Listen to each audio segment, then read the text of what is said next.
सुप्रभात। सुधा सक्सेना की आप सबको सुबह की राम राम। आज हम लोग बालक के मनोविज्ञान पर थोड़ी चर्चा करेंगे, क्योंकि बालक ही हमारा भविष्य हैं, देश का भविष्य हैं, और उनकी सही परवरिश हो, हम उन्हें विरासत में कुछ अच्छा देकर जाएं, इस पर हम थोड़ा चर्चा करते हैं। समस्त सृष्टि एक सुनियोजित रचना है। किसी भी कार्य को करने के लिए पहले उसकी रूपरेखा बनाई जाती है। इससे कार्य की सफलता की सुनिश्चितता बढ़ जाती है। जीवन में बालक भी यदि योजनाबद्ध तरीके से परवरिश पाता है तो उसका विकास भी उत्तम होता है। बच्चे के विकास में कागज का क्या स्थान है, आइए इस पर दृष्टि डालें। कागज हर बच्चे के बचपन का वह खिलौना है जिसे खिलौना नहीं माना जाता।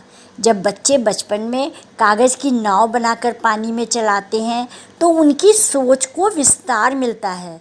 जब बच्चे जहाज बनाकर उड़ाते हैं उनके सपनों को आकाश मिलता है, नए पंख मिल जाते हैं।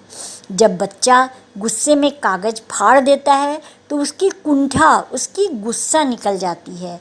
जब वह कागज़ के विभिन्न आकृतियों, फूलों का रूप दे देता है तब उसका मन खिल उठता है। फूलों के रूप या विभिन्न आकृतियाँ उसे नए नए कार्य करने की प्रेरणा देती हैं।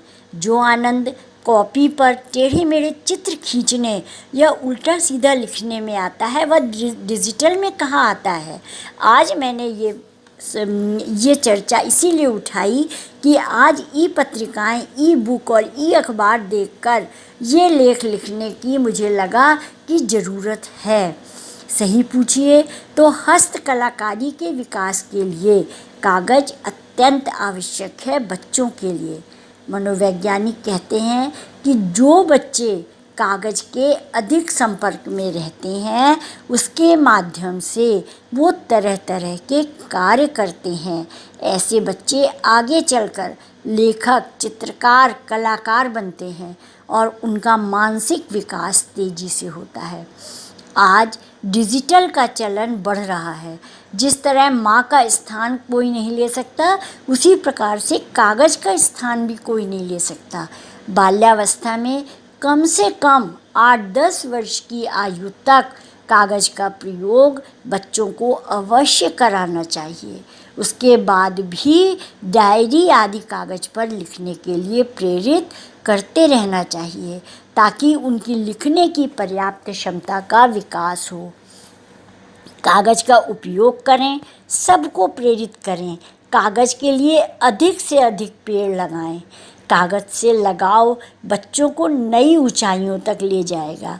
वह एक ऐसा साथी है जो तनाव कम करेगा, बुद्धि को निरंतर विकसित करेगा। लेखन पद्धति में हाथ की कुशलता और भाषा और भाव की समझ बढ़ती है, जबकि डिजिटल में ऐसा नहीं है।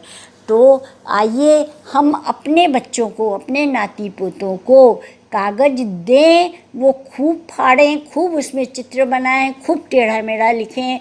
हमें ज़रा भी कष्ट नहीं होगा और उनका विकास भी संतुलित होगा। धन्यवाद।